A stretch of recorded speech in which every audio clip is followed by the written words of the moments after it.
What's up, y'all?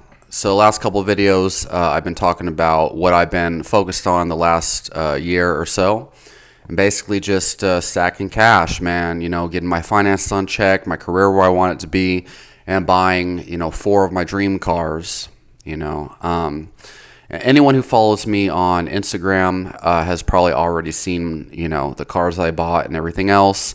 I also happened to, win one gold medal at the beginning of the year. My goal for 2025 was to win two gold medals, and I could still do that before the end of the year, but my vision has become bigger. So I've been able to accept letting that second gold medal go because 2026 is going to be much bigger. All right, so I have a vision in mind. Okay. Really, the true vision for me is in the next 5 years, my vision is to become a 4-time world champion multimillionaire. And being a world champion could be in multiple disciplines. It's going to sound crazy, but I do believe I could be a world champion in some form of kickboxing or Muay Thai, powerlifting, and or Juijitsu. Jiu-Jitsu is going to be hard. There's a lot of great competition there, but I feel like no matter what, if I can be consistent with any of these things, when I set my mind to doing something, only my closest friends, and especially my closest family know this. When I set my mind to doing something, and I've always had people, like I've had some serious things. When I was a child, okay, I had medical professionals, doctors saying, and one of them was actually awarded the greatest doctor in the United States at the time. They said that I'd never be able to live a normal life, never be able to, live on my own or any of that thing, never be able to work a normal job or whatever. And that was when I was like 9, 10, 11 years old. I proved them all wrong. I'm like functioning way above average society, obviously. And I've talked about that many times before, right? And I guess that set the tone of my attitude and approach to everything in life after that. But essentially, when I set my mind at doing something, and especially when people tell me I can't do something, you're fucked. The game is cooked, okay? Tell me I can't fucking do something, especially something that I have a little bit of fire, like, oh, I kind of want to do that. You tell me I can't fucking do it, and it's something that looks badass to me, I'm going to fucking do it. I'm going to make you eat your words. I'm going to make you cry. You know what I'm saying? Anyway, just the ignorance of most humans. The fact that people can't see how powerful the mind and the will actually is. That shit really gets to me. It's not so much about proving people wrong. It's more so the fact that people can't see how powerful their mind and will is. That gets me. It really gets me. For some reason, I don't know why. But anyway, where was I going with this? 4-time world champion multimillionaire. It's not hard to become a world champion at the very, very least, and I'm just going to, there's kickboxing, different organizations and stuff that you'd be a world champion in. Powerlifting, different organizations you'd be a world champion in. Powerlifting, in my view, is something easy. As long as you know how to program properly and you have the eating for it and the time and recovery and all that and the genetics, you can be a world champion in powerlifting. You know what I'm saying? Kickboxing, it depends. So are we talking Muay Thai? Muay Thai, I mean, it's the dedication to the grind. A lot of people don't know how good I am at Muay Thai. Any footage of me doing Muay Thai, mostly, right, besides like one video of me sparring with my student, which was, whatever.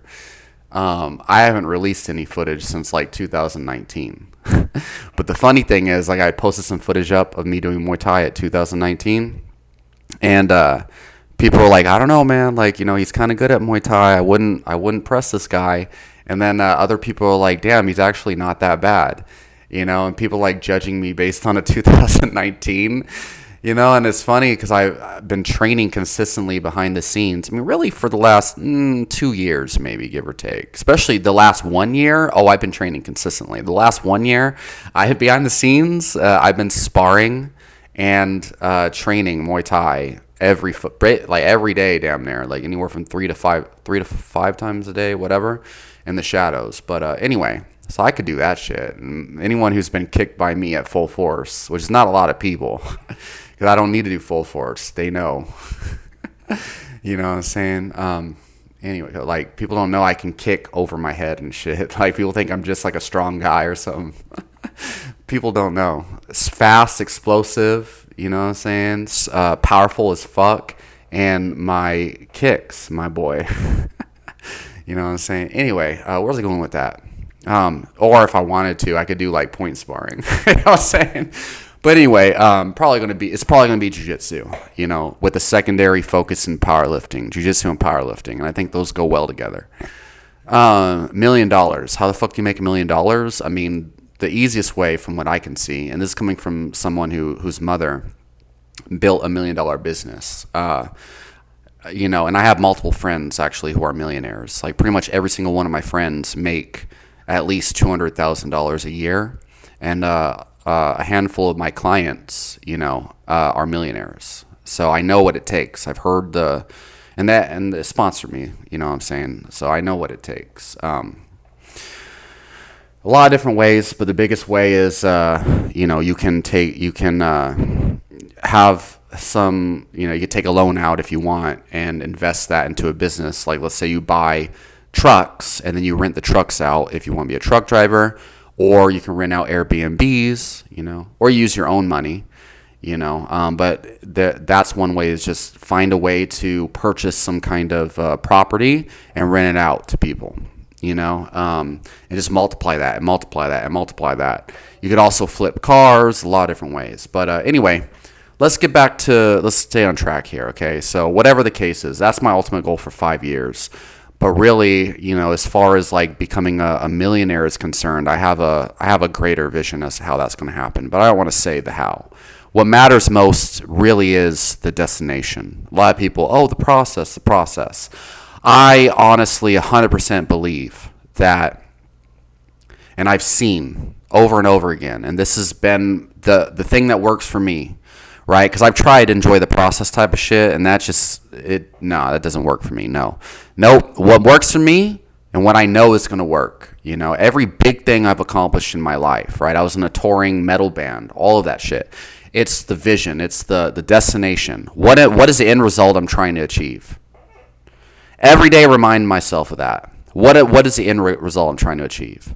And the process, I like the word path, paves itself. The universe paves the path, brings you synchronicities. It brings you the people in your fucking life that are there to manifest that vision. You know what I'm saying? And yeah, obviously taking action, hard work, all of that stuff, that's part of the journey.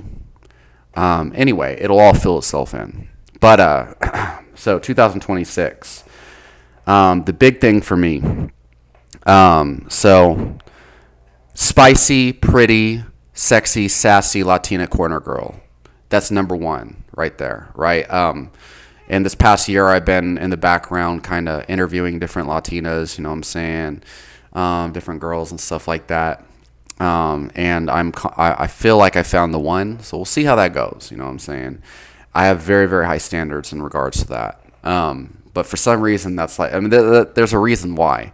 Because we're going to be filming crazy highlight reels, crazy videos, you know what I'm saying. My main thing here is filming the most badass montages and videos for social media and stuff, you know what I'm saying. And the Spicy Latina is going to play a major role in that. You know, and acquiring multiple sponsorships, that's a huge thing. Networking, building more business relationships, and just maximizing all of that stuff, you know. In a way, a big part of that is giving back to the community. People who give me great value and treat me well, I want to give back to them, you know. And as a result, it's a partnership that just grows. And that's a big thing that I've learned this past year. I built really close friendships, including one person who's now absolutely my best friend. And you know, I'm a very selective person. I'm an asshole to a lot of humans, just because it's just like a lot of humans. It's just like people think, you know. Anyway, he earned that spot, and he showed me. You know what I'm saying? He showed me what a good friend really is, and he's such a good human. And it's just unfortunate how many people take advantage of him. I don't like that shit. But anyway, where's I going with that? It's kind of like woken me up to the I guess the value is of human relationships, I guess. I don't know. And so anyway, giving back to the people who support you, what I'm saying? That's huge. But 2026, right? The main focus, right? We're talking gold medals in jiu-jitsu, badass highlight montages, and crowning a spicy Latina who really has earned her position in my corner. That's a huge thing. My DNA lights up when I have the right Latina in my corner. You know what I'm saying? Really, Latina, spicy Latina is like, you know what I'm saying? Delicious. My favorite. Anyway, so where is it going with all this?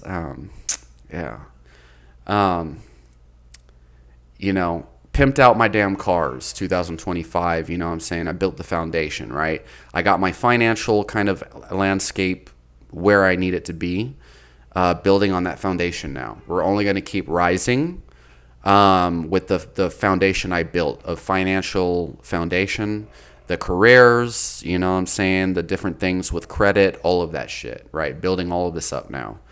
And, man, my car's going to be pimping them out, going to be, posting a lot of great content with my badass cars. I want to help inspire other people and motivate other people to crush their fucking goals.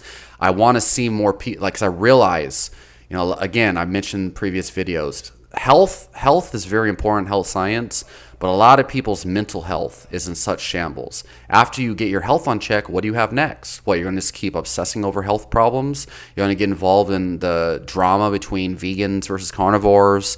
You know what I'm saying? Like, what are you going to do? Nerd out on politics? No, what you need to do is have a vision for your life and then focus entirely on crushing that vision. And your nutrition protocols and supplements, they should only be focused on giving you the energy and the physical and mental qualities you need to crush your goals. If you need to work multiple overnight shifts with little to no sleep or rest, use tonic herbs like ginseng to get you through that, okay? The worst thing you can do is become one of these biohacking bitches. And then you obsess over sleep quality and all that shit. And then you're like, I didn't sleep well last night. My HRV score on my damn Apple Watch says, that, I need to recover and blah, blah, blah. Like, bitch, boy, no, go to the fucking gym, ho. You know what I'm saying? You're going to be way worse health-wise. Hemoglobin A1C, blood sugar, heart disease, progress in your gains, all that shit is going to be way worse if you skip the gym due to low sleep. All of the most of the highest performing elite athletes, think about Floyd Mayweather, going out on runs and shit like that at 2 a.m. in the morning. Like, all of them skip fucking sleep to be great, And then people who are highest in academia, PhDs, medical students, these motherfuckers talk about, not hardly ever finding time to sleep or do anything else besides medical residency or whatever else, their research and shit. Einstein, all these motherfuckers, you know what I'm saying, be drinking coffee. Back in the day, motherfuckers be doing cocaine, all that shit to achieve great things, okay? The idea that you need that's, if you don't get quality sleep, it's going to ruin your performance is an illusion. It's a self-fulfilling prophecy. Y'all need to stop being bitches, okay? You need to fucking get to fucking work. And that's not meant to be some kind of tough guy, motivational David Goggins shit. It's something that fucked me up for a long time. It fucked me up for a long time. I made a video before breaking down sleep science and all of this shit. Okay, remind me to link it down in the comments. I'll do my best to put it in the description so y'all can read that to get that out the way. That's a huge limiting factor. Biohacking bitches is what the fuck you need to avoid. All that shit. Okay, that's out. Done. You know what I'm saying? All you really need for that shit, meat-based diet. Eat a minimum of 1 gram per pound of ideal body weight, but more is better. And you can get that from grain-finished conventional chicken quarters, motherfuckers. You could survive on like $2 a day eating nothing but chicken quarters. And if you're on a carb-based diet, you could do a little bit of honey or something like that. That's the minimum. If you need to get through tough times, I've done this before and felt amazing. That was how I got to where I'm at before, buying my favorite supercars and all this shit. You know what I'm saying? My dream cars and shit. You know, I felt better than I felt eating like $10 or to $20 a day. So, you know, suboptimal circumstances will make a fucking warrior out of you. It'll make a fucking millionaire out of you. Okay? These motherfuckers on the top, you know, enjoying the top fruits of life didn't get there by worrying about an HRV score, by obsessing over, is my food organic or not, you fuck ass. Damn it. I'm not angry. I'm passionate about this. It's just... Yeah, I know that this is a different kind of energy that y'all are used to, but it's just, this is awakened Wolfgang. Okay, this is awakened Wolfgang. And I don't care if I get canceled. None of that. Y'all need to hear this shit. I'm tired of all the bullshit. You know what I'm saying? I wasn't inspired, wasn't happy being professional science Wolfgang. It's over with. All that shit's over with. Okay. Anyway, where are we going with all this shit, man? 2026. Okay, it's about multiplying money. Okay, it's about building credit. Okay, it's about you know, freaking taking the resources that I have and quadrupling them. You know, it's about loving beautiful Latinas. You know, and value and the beautiful Latinas, just in general, the people in general that show me the quality that they have, you know, that they're high quality, that they're high value, that they're, you know, they are going to be in the spotlight. I'm going to rise to the top, and I'm going to take everyone who has proven to me that they're genuine badassness. Okay. You know what I'm saying? That are there for me, that are real motherfuckers in my life type of shit, okay? If that makes sense, damn it. You know what I'm saying? They don't bullshit. They're there for me. They got my back, you know? They don't beat around the bush. I'm going to take them with me. We're going to the top, okay? That's how it's going to be, you know? And that's very important to me, the people that I've met this past year, and really the past several years, you know? People that prove to you their friendship, their value, their loyalty, that runs deeper than blood. That's the type of shit where you feel like, I feel my heart lighten up right now thinking about them. You know, that's including my best friend. That's including, you know, some of my most dedicated clients. Okay. Where I gave them great results, and they've remained loyal to me, and they've even given me, you know, sponsored me through certain means as well, you know, giving back. That's amazing. That type of connection, like, it's amazing. You know what I'm saying? Anyway, so what was I saying with that? So, you know, you see a damn beautiful Latina in my corner. You know what I'm saying? Like, I mean, you know, with some exceptions, like with one exception, but generally speaking, you're gonna understand they're there for a reason. You know what I'm saying? So anyway, where is it going with all this shit?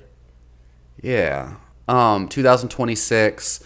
Not just so we're taking the resources, quadrupling it, sponsorships, networking. You know what I'm saying? And focusing mostly on making badass videos, okay? So Juijitsu montages, you know, spicy Latina involved. I don't want to give that out too much, what I'm planning with that. You know what I'm saying? Taking, you know, putting these beautiful Latinas in the spotlight, putting my closest friends that have earned this privilege in the spotlight, my badass cars in the fucking spotlight, motivating all of y'all to get what the fuck you need in life, get what the fuck you want in life, to get your shit together to the fullest extent. Promoting the nutritional qualities, herbal qualities, supplemental qualities, mental qualities, physical qualities, emotional qualities, spiritual qualities of robustness, of I'm going to do what the fuck I want to do in life and nothing's going to stop me, right? I'm going to succeed in all aspects, okay? I'm going to get the relationships I want. I'm going to get the friendships I want, the health I want, the finances I want, the life goals that I want. And I'm not going to let anything get in my way. I'm not going to doubt me. That's the type of philosophy I want to promote, okay? that's what most people need. So that's what I'm going to do. This has always been in me. I just have like filtered it out, like try to suppress it because motherfucking cancel culture, society, just naysayers and what I would consider fuckboys. You know what I'm saying? All those people, you know what I'm saying? Trying to, you know what I'm saying? But I don't care. It's just fragility, all that shit. I've never had an interest in being mainstream. I don't care anymore. It's done. So anyway, this is enlightened Wolfgang, y'all. Enlightened Wolfgang to the fucking surface, fools. This is what enlightenment really looks like.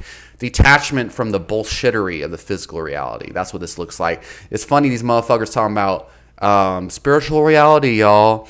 You know what I'm saying? You know what I'm saying? Like, open your mind to the reality of whatever. The spiritual enlightened fool. Oh, like, life's a hologram. And they're all, oh, like, I'm bald. I care so much about balding. And, like, just all this, hyperfixation on philosophies and shit. Motherfucker ain't enlightened. It's just so, like, so many delusional fools. Oh, I'm enlightened. Those, like, remove the ego. Well, shut the man. You know what I'm saying? Like, meanwhile, like, your whole life is in shambles, finances in shambles, relationships in shambles, your confidence in shambles, and truthfully, you're so, oh, I'm bald. Oh, I need to wear a wig. Man, what the fuck? You know what I'm talking about? Live your best life, motherfucker. It's a choice, son. Yeah, I'm going to teach y'all how. All right, so where was I going with all this shit? Relationships, whatever. Yeah. So yeah. Really, I'm talking about motherfucking badass like highlight reels, jujitsu, highlight reels and shit with cars. You know what I'm saying? Helping y'all like get what the fuck you need in life, get what the fuck you want, crush your goals, get your health, all that shit on check, fools. And what else? Badass lifting montages. And I'll be talking more about how to train for strength gains and stuff like that. That'll be a big thing. Training for strength gain. How the fuck would we do that shit, right? So what was I saying? Strength gain. Videos of me crushing lifts. Anyone who's been following me on Instagram knows. So if you don't know what a Zercher squat is, Google search a Zercher squat. But basically it's where you carry the barbells in your elbows. And so right now I'm at like a 455-pound Zercher for a set of 2. I think I've done a 475-pound Zercher for 1, but I don't remember. I don't know if I got that on film. I have also behind the neck jerked 295 pounds, so close to 300. Okay, and it was pretty easy. I could probably do more than that. Did I do 2 reps with 295? I think I might have done 2 reps. I don't remember. But anyway, so I'm close to a 315-pound behind-the-neck jerk, And a lot of people, they see me with shirt on and everything, and they're like, oh, he doesn't look that strong, blah, blah, blah, right? Because I don't do bodybuilding. Like, I don't train to look good. I train for fun, okay? I really train for fun. And, but I use scientific principles, whatever. So when they see me fucking behind the neck jerk like close to 300 pounds, like, whoa, how the fuck can that small guy do that, right? And I am like 295 pounds, or what did I say, 195 pounds. I'm not 295. That would be a damn monster. I'm 195 pounds. I'm somewhere around 12% body fat. And I don't like to mention this shit because it's just such a weird thing. Like skinny dudes who've never trained in their life will whatever. But I would think obviously I'm natural. You know what I'm saying? I don't know how many. I don't really get accused of being on steroids hardly at all. So I guess that's a good thing. But I had like some skinny dudes. Like when I get after them, some dude that I used to know, like a friend from back in the day, posted a fucking picture on his damn social media. He got a bloody nose from his girlfriend. He's been cheated on multiple times. And he'll post crying about it. Like, well, like my girlfriend cheated on me, wow. And then like a week later, he gets back with her. And then like a couple months later, he posts a picture of him with a bloody nose. Like, wow, abusive relationships suck, guys. She cheated on me and she beat me up. And I'm not about to post some shit publicly. I message him like, bro, like that is some sucker shit. Like, you know what I'm saying? First of all, like posting publicly about your girl, you know what I'm saying, and the problems y'all are having, and then you get back with her saying you love her, that makes both of y'all look bad. You know what I'm saying? But also, if your girl is really mistreating you like that, why do you keep getting back with her? You know, and as a guy that I used to actually play shows and make love to hoes with, let's put it that way, play shows and mac hoes. Let's just call it how it is. When I was much younger, because I was in a touring band and shit like that, and that motherfucker be pulling girls back in the day. So I'm like, why are you tolerating this crap now? And again, when I'm single as fuck. You know what I'm saying? I'm just doing my thing. When I'm in a relationship, I'm committed. In my last relationship, 5 years, lived together. You know what I'm saying? She taught me the value of a caring, loving, sweet female, which I didn't see before. I was stone cold pimping before her. And I found her. I'm like, wow, there's no way I can hurt her. You know what I'm saying? In that regard. So anyway, so I, loving and caring and sweet to the females who deserve it. You know what I'm saying? But anyway, this motherfucker, you know what I'm saying, posting that BS. And then I told him, I'm like, hey man, like, you know what I'm saying, you need to learn how to, like, if a girl's treating you like that, number one, replace her with someone who treats you better, or number two, learn how to, like, learn how to, like, get her to treat you right. You know what I'm saying? And that motherfucker, he's like, lay off the steroids. What the fuck? But anyway, so I thought that was funny. But I don't really get accused of steroids because you see me in person, especially with my shirt on, you can hardly even tell I'm jacked, right? I think right now just the camera angle and the lighting makes me look pretty jacked. But I've been training for over 12 years. So anyway, where was I going with this? Yeah, I don't remember where I was going with that. But yeah, I'm obviously natural. I've been taking ginseng for about 2 years straight. And before that, I experimented with all different herbs and shit. Meat-based diet. Most people on a meat-based diet who are trained as hard as I do look this way, right? But and you maintain like 11 to 14-ish% body fat year round if you just eat a meat-based diet and train hard. It's not that hard. But where's it going with all this? Yeah, and most people just haven't hung out with elite athletes, so you don't know how that is. But where's it going with all this? So yeah, training, all that shit. I'm gonna be posting lifts. Yeah, so I'm gonna be posting my Zercher lifts. Some of the goals I have, what I'm saying, get a damn 500-pound Zercher squat for sets of 10. That's gonna be hard. That should hypothetically take a long time, but I feel like if I train properly, I might be able to do that. I'm sure I can get a set of 5 at least, but I want to try to get 500-pound Zercher for 10.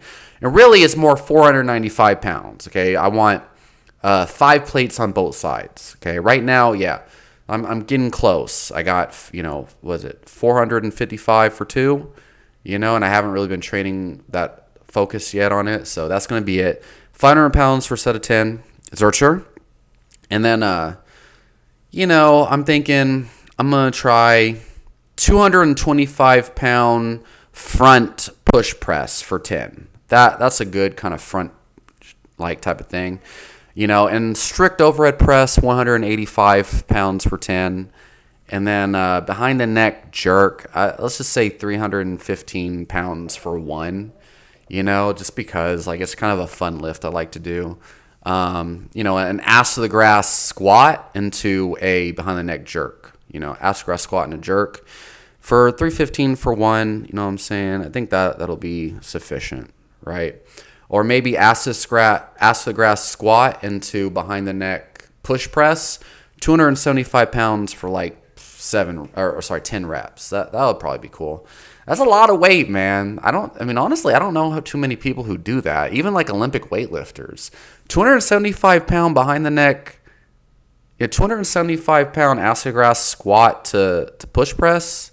They call that a cluster, or they call that a thruster. 275 pounds for 10. That's a lot. I never really thought about that. Like, you only see people like Dmitry Kokov doing that. You see, and I don't know what, I've never made videos about strength training and shit, even though I'm very high level at the shit that I do.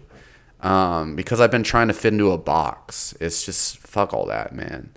So anyway, I think a lot of people like this shit. I'll probably get way more views, subscribers. People will like my content way more if I just do all the shit I'm doing. I'm talking about right now. What was I saying? So yeah, I'm gonna start posting more like lifting videos. I think what I'm gonna do, because I don't like to just flood my damn main Instagram page with lifting videos, because every day I'm lifting like a max. I'm like behind the neck jerking 275 for a daily max every day. Zerchering 455 for at least one rep every day. That's been a part of my routine. So I could post that shit every day, you know what I'm saying? But I don't want to flood my main page. I want, when people look me up, on my page, for them to see my cars and kind of like my jiu-jitsu competition, and then a little whatever the best montage is of my lifts at the time, so they can see what I'm, the main things I'm about, rather than just all the fucking training I do. But then I'll have in my Reels page, I'll hide it from the main page, and my Reels page will just be my daily training, and what will happen is, people, will always see that and that are already following me in the feed, so I'll get more exposure there. And then that will be what pulls people to my page, I guess, from like the Explore page, and then be posting promotional videos and stuff with my cars and shit like that, and advertising sponsors, doing jiu-jitsu training and all that other shit. And I guess the informational content I'm just going to keep on this page, and then maybe create an extra Instagram for informational content, But I do want to start to do just more free-flowing content. Like, I'm not trying to be motivational, but people keep telling me how motivational I am when I just speak off the top of my head. And that's a big thing that I like to do, because I'm full of this shit. Ooh, look at that. Yeah. You know what I'm saying? And then kind of discuss science topics and shit too. But I don't know. That we'll see. Maybe put that on an informational Instagram. Like, let me know. All y'all tell me what y'all think I should do with that, and what y'all would like to see, right? So let's talk about, well, what am I doing, for this competition? What's my nutrition and training like? Well, right now I have my sights set on a certain date for a tournament, but I'm not going to announce anything at all. We'll see what's up. So I'm experimenting, and I'll just say it. I'll just be honest, right? So remember, I competed on 1 meal a day carnivore diet in jiu-jitsu multiple times. The first time, I smashed 4 opponents who weighed 20 pounds heavier than me. 1 gold, destroyed them. I have montages on there. Crazy badass action shot. Shout out to Narcorp for those. 1 meal a day, ketogenic, mostly carnivore, and I think I targeted like 2 tablespoons of honey before training or something, right? Very low carb. I was in ketosis. Blood ketones were like 1.8 nanogram per deciliter. I was in deep ketosis. 1 meal a day. Didn't eat anything before training. I killed everyone. It was great. Was training a full MMA school at the time. All that. Competed in Muay Thai on a complete carnivore diet. Okay, and beat that motherfucker, and I was so energetic. And after the fight, the dude's like, "Man, you didn't look tired. You didn't look scared. You didn't look nervous." I was like, "Yeah, no, I was just having fun out there." He's like, "Man, I was nervous. I was tired." So on a carnivore diet, you know what I'm saying? I did way better than the guy on a fruit-based diet. So there's that. I've competed multiple times 1 meal a day ketogenic carnivore. So I don't have anything to prove on that, I followed a pretty much mostly carnivore keto diet from November 2018 until like 2022-ish. So that's a good, 1, 2, 3, about like 4 years, give or take. I was on a mostly strict ketogenic carnivore diet. I was pretty much in ketosis that entire time. And then I experimented back and forth from that point on, just trying to add things. So there's that, okay? Motherfuckers try to... All my clients are on a ketogenic carnivore diet, and then once they lose all the weight, if they keep losing weight excessively, I tell them to, have like a cheat day of pasta or something like that, or whatever they feel like eating that they can tolerate, because you get to a point on these types of diets, some people... they just can't stop losing weight. So the easy way for the average human who just wants fat loss and health benefits is to add back in some normal foods. So, when you're working with a wide variety of clientele in the mainstream population, you can't just be like, no, carnivore is the only way. Carbs are going to kill you. That's not realistic. Again, another reason why I've mostly just kind of quit with these health science community. A lot of these motherfuckers just so dogmatic. just crazy people, extremists, mentally ill and shit. So, you know what I'm saying? I'm not into that shit. I'm not trying to win brownie points with the carnivore dogma. It's whatever. So they cause way too much stress than it's worth anyway. So yeah, with all that shit being said, here we go. What the fuck am I doing right now? All right, y'all. So, current program, okay? It's interesting because I healed my digestion throughout everything I did. And I found I'm basically eating a more scientifically accurate version of the diet I ate through childhood. So, I'll eat a half a pound to a pound of pasta now, right? And I don't measure it out. So I'm like a half a pound of just white processed pasta, along with about a pound maybe of beef, right? Or just meat. It depends. If I'm eating chicken, I'll eat like 2 to 5 pounds of chicken, okay? But it's like beef, if I get a good deal on beef or whatever, it'll be like ground beef, 1 to 2 pounds of ground beef. And then I eat a lot of dairy now. Queso fresco. Put some damn queso fresco up on that bitch, Mexican cheese. Love that shit, Lots of hot sauce, lots of chili powder, cayenne pepper, all that stuff. And I do honey with my damn ginseng elixirs in the morning. And I do a crazy tonic herb elixir. So right now it's just been, about a teaspoon and a half of red Panax ginseng, a teaspoon and a half of American ginseng. And then I've been noticing amazing results from 500 to about 2,000 milligrams of Korean red ginseng extract, a very high quality version. And then I also will do cordyceps along with that. Lately I've been doing that. And then lately I've also changed my rhodiola. I'll do rhodiola before night. I'll do about 500 milligrams of rhodiola rosea extract from Life Extension. That's been the best version. If y'all know different brands, even though they're supposed to be the same extracts and have the same constituents, they can act very differently. And Life Extension has been reliable and consistent.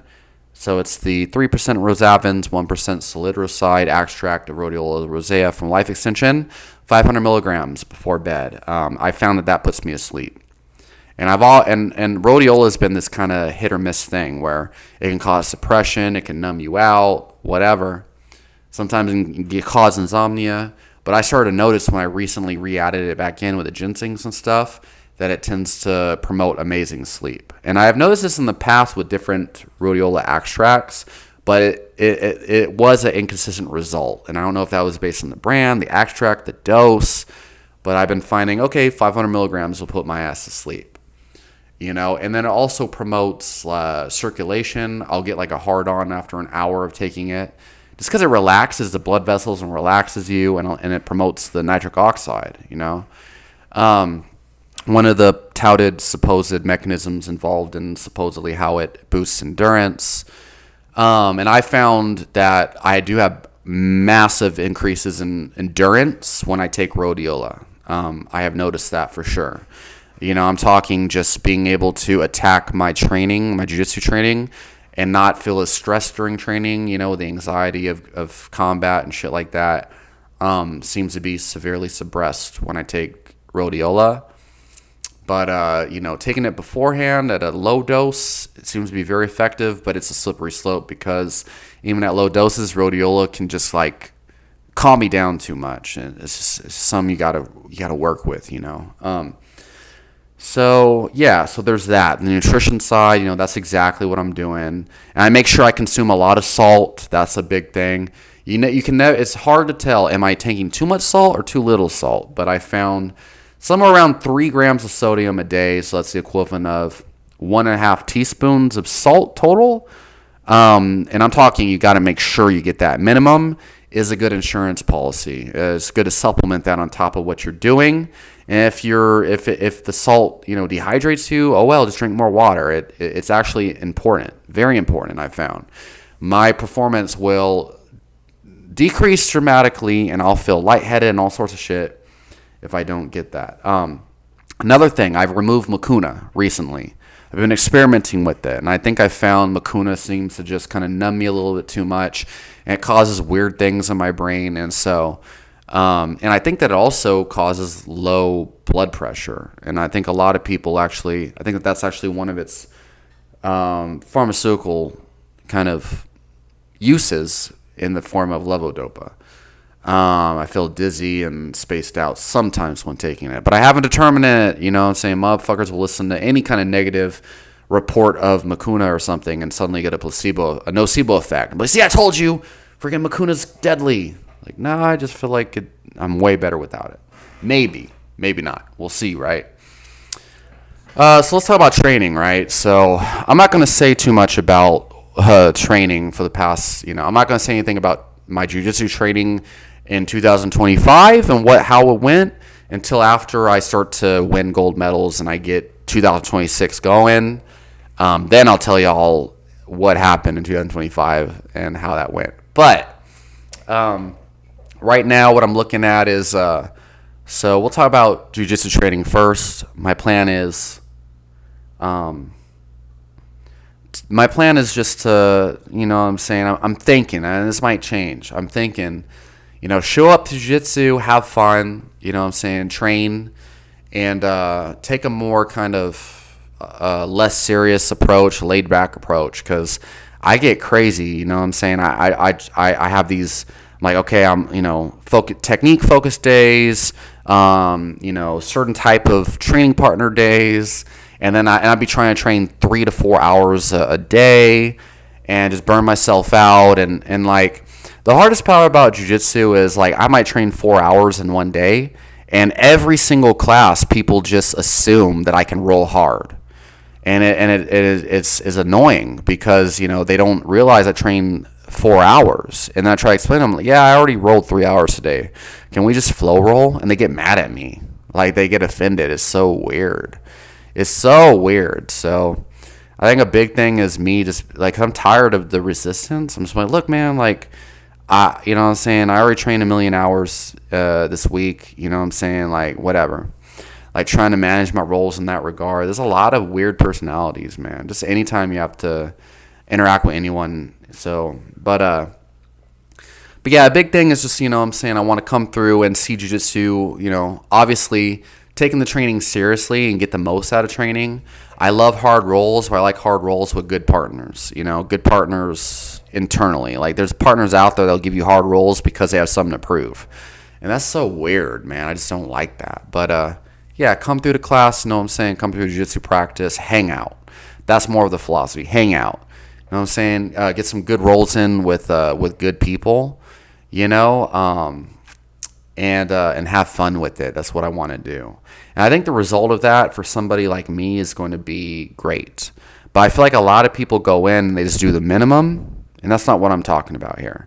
I'm trying to maximize the value I can get out of every roll and out of every session, while also not having to worry about the stress of just difficult people. Like, that's something I've noticed with jiu-jitsu. It's like, some people are just weird, like unnecessarily weird. You know what I'm saying? If I'm like, oh, hey, can we do some technique?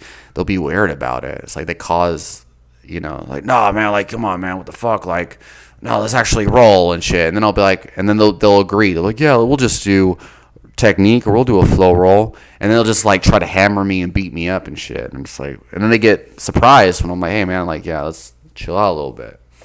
So, I'm just saying, like, what I'm saying, when you do a 16-hour overnight fucking hardcore shift, in a very dangerous job, and then, like, you try to do jiu-jitsu immediately after or something like that, and you already trained maybe 2 hours during that day, and you're just trying to get as much as you can with the time you have, these people have no idea what the fuck you just went through. Like, that's what I'm talking about. I'm not just saying, oh, I work a normal 9-to-5 job like everyone else, and then I'm doing one session, and I'm trying to get people to go easy on me.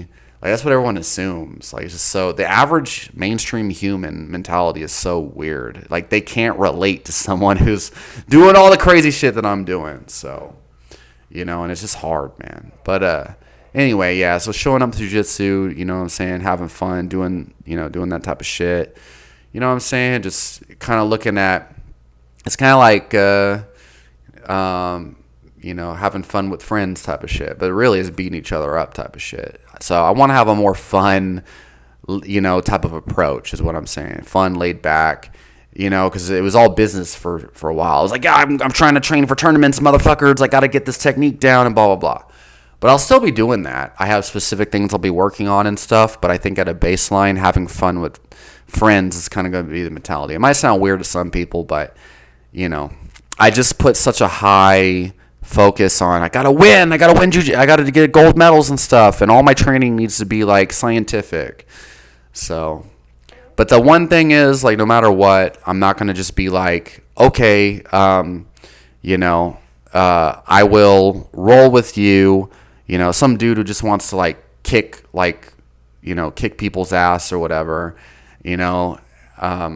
some fat dude laying on top of me in side control or some shit for a whole round. Like, that's what a lot of motherfuckers will do, and that's something I don't like. I don't get nothing out of that, Oh, learn your escapes and your defenses. Like, dude, if I'm trying to, win jiu-jitsu medals, the most important thing is to avoid getting put in bottom side control in the first place. And I'm not going to be fighting fat motherfuckers unless I'm, doing absolutes or something, and that's not fun. Usually those types of people, they're just doing that shit. They're usually not, that's just, anyway. And they try to convince you, oh, it's beneficial. Whatever, motherfucker. So that's kind of the approach. And then obviously, what I'm saying, focusing on, so basically, I'll make another video talking about jiu-jitsu training in a couple months, maybe after I win my first medal, whatever. So let's talk about strength training. So strength training for jiu-jitsu. So like I mentioned before, Zercher squats, behind the neck jerks. I find that behind the neck jerks, if you do them from a squat position, right? Ass to the grass squat into a jerk or into a push press, especially for sets of 5, right? So I could do 245 pounds behind the neck push press from a squat. So I'm talking back squat all the way down ass to the grass, all the way up into a push press, and then and then dropping it back on your back into a squat and up and over. It builds a healthy spine, motherfuckers. It's not bad for your spine, fools. Really, I never have back pain ever, fools. But body adapts and man's placed upon it. It's specificity principle. Specificity principle, fuckers. 245 pounds for sets of 5. I find that improves your explosiveness and takedowns, and also passing open guard from top position. It's just incredible the amount of power and speed I have. You know what I'm saying? And especially that hip extension.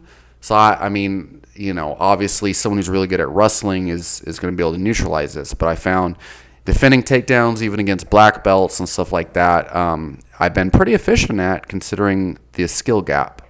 I think a lot of that has to do with my reaction time and my explosiveness that's been built from these lifts. So what else we got? I think rows are very important in deadlifts. So 500-pound hook grip, conventional deadlift, okay? I've been sitting at a 1-rep max of about 500-pound hook grip, okay? No straps, hook grip, double overhand, conventional deadlift. That's pretty good, for whatever standards, especially jiu-jitsu. And that builds an incredible grip. Grip is very important for jiu-jitsu, especially gi. I don't do any special grips with gi. I just grab how the fuck I feel like grabbing, where there's little chance of my fingers getting caught, and people have trouble breaking that grip. I don't need to do people have these different techniques they do for grips. Maybe my grip would be even more efficient. I just use raw grip strength that I built through deadlifting over and over again for years. Incredibly effective.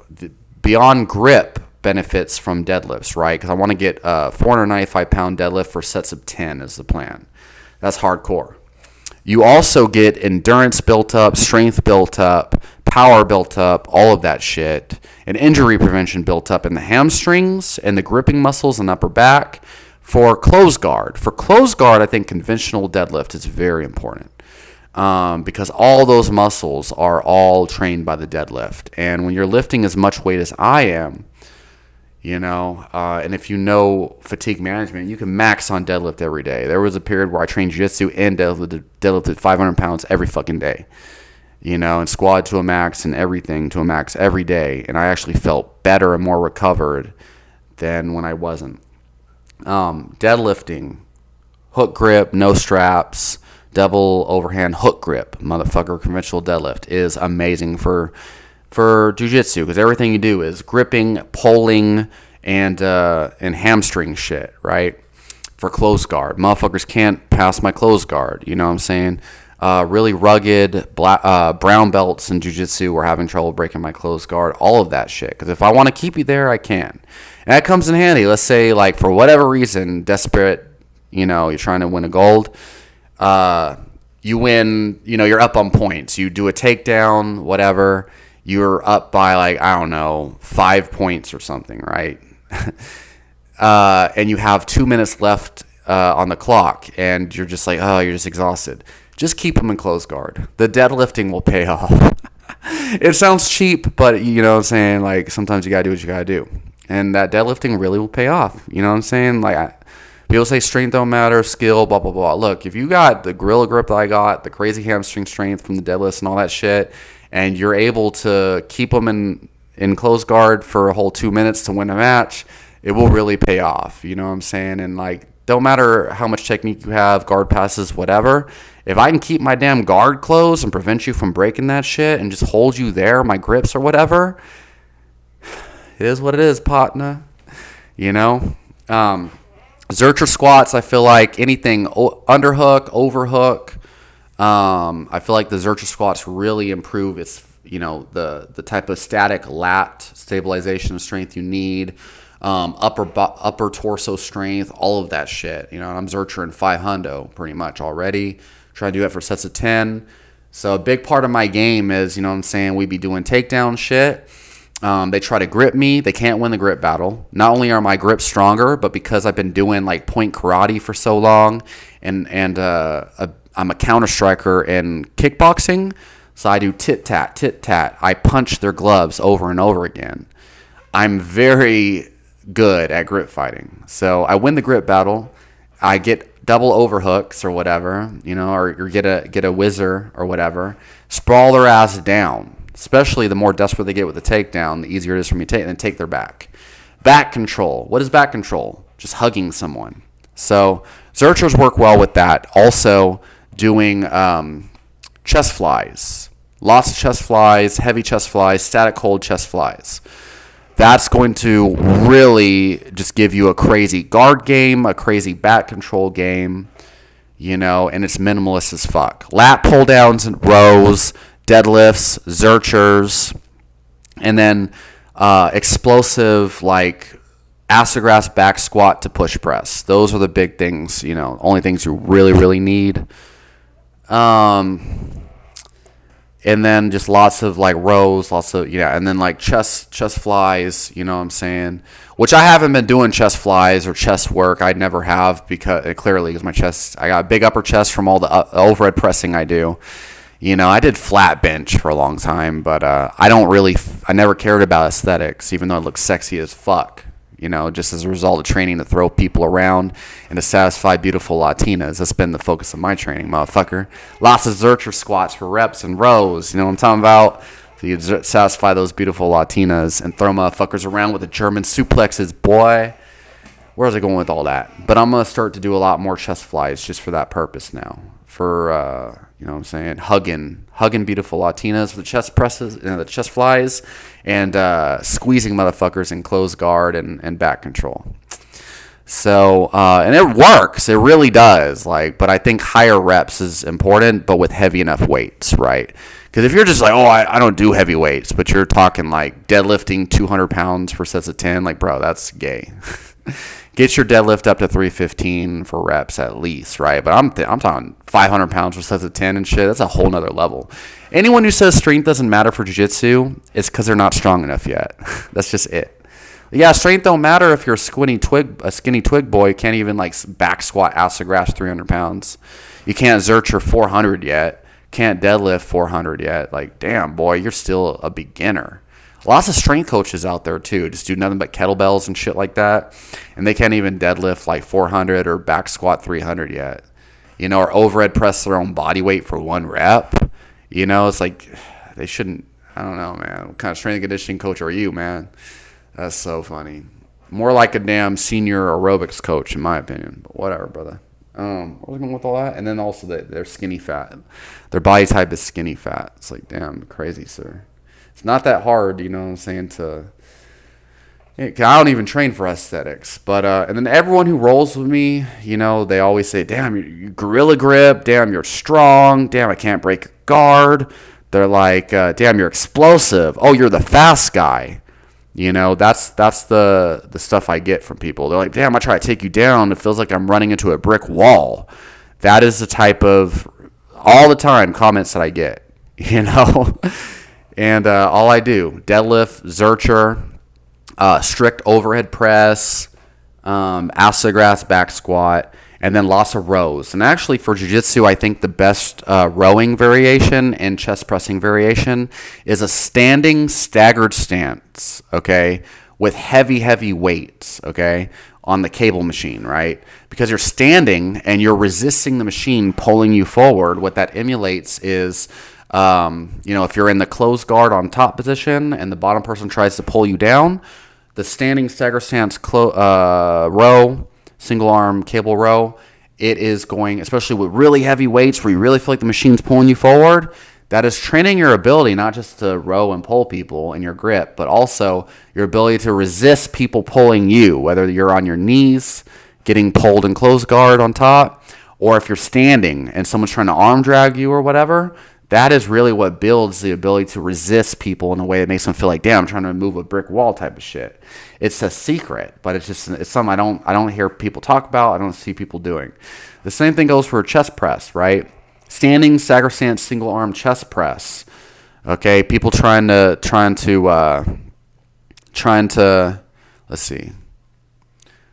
push you, it's hard for people to push you backwards when you do a lot of that standing stagger stance chest pressing, with a single arm, not to mention that's going to be building your chest and your, I guess, was it horizontal pressing in a way that is functional for all kind of jiu-jitsu martial arts and shit. And it is important to train the movement patterns in each kind of body part for injury prevention, if nothing else, right? But people are like, oh, you don't bench press in jiu-jitsu. Well, you actually kind of do. No matter what you want to think, sure, you shouldn't be thinking, I'm trying to bench press someone off of side control or full mount. But the little movements you use with the shrimping and stuff, doing full range of motion, pause, bench pressing, push-ups, and chest pressing, and overhead pressing will contribute to your ability to escape bottom positions. Bottom position, yes, technique and knowing, what to do, like maintaining inside position, as Gordon Ryan would say, from bottom position, that's important. But to get there, you are going to use strength, whether you realize it or not. Like, people don't realize technique and leverage is just strength applied efficiently. Strength still plays a huge role. The stronger you are, the bigger the amplifier you have to make those techniques work, and it's never, striking, it's easier to see. You're never going to have a perfect punch. People focus all this energy on proper punching mechanics and dumb shit. In an actual fight, punches come all over the place from anywhere. Motherfuckers get knocked out with haymakers and shit, angular, like, punches at weird angles, and no one ever just does a straight punch knockout. Like, yeah, sure, that happens, but they're focusing on the wrong shit. And when it comes to jiu-jitsu, knowing principles and knowing what you need to do to open up different guards and to neutralize De La Riva guard and all that shit, the angles you need to move at and stuff like that, and what's the main philosophy, maintain inside position, neutralize the hip position, change the angle, this and that, try passing the guard low, and if that's not working, pass the guard high, break grips, control the legs, those type of philosophies matter. But having like picture perfect technique in competition, if you look at jiu-jitsu competitions, nothing looks picture perfect. You know, it doesn't look pretty. It's like a scrap. It's a scruffle.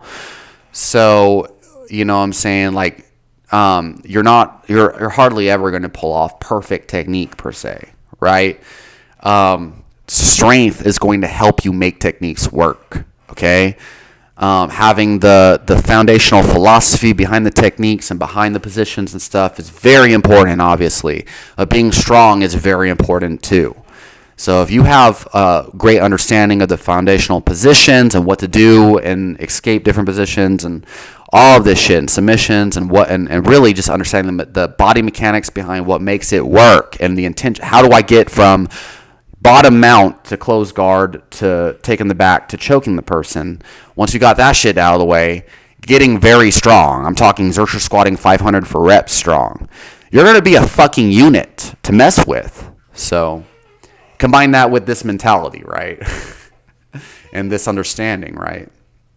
And it's funny, I might not have gone to jiu-jitsu for 5 months, and I come back to jiu-jitsu on day 1 and I'm choking out higher belts.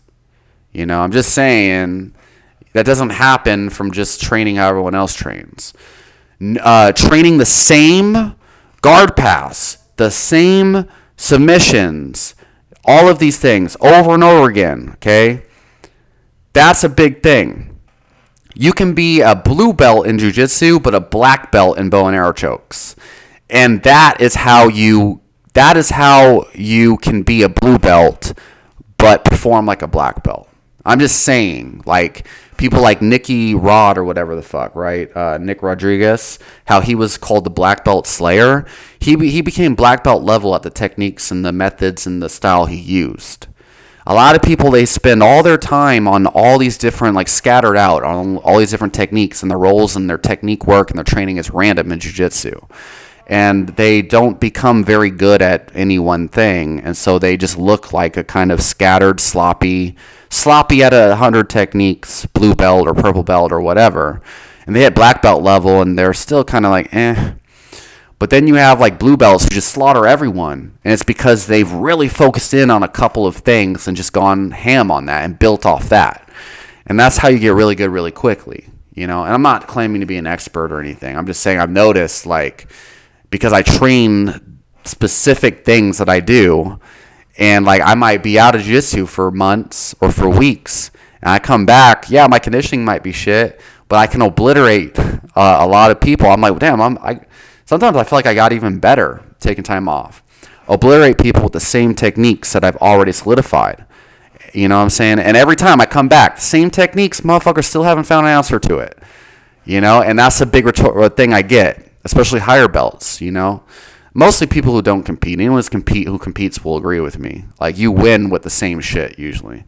People be like, oh, like, you need to learn new techniques because eventually you're going to figure out, like, oh, Wolfgang uses the bow and arrow choke all the time. Wolfgang smash passes half guard, whatever. You can't just use the same techniques. People will figure it out. Damn, son. Like, so far it doesn't seem that that's been the case.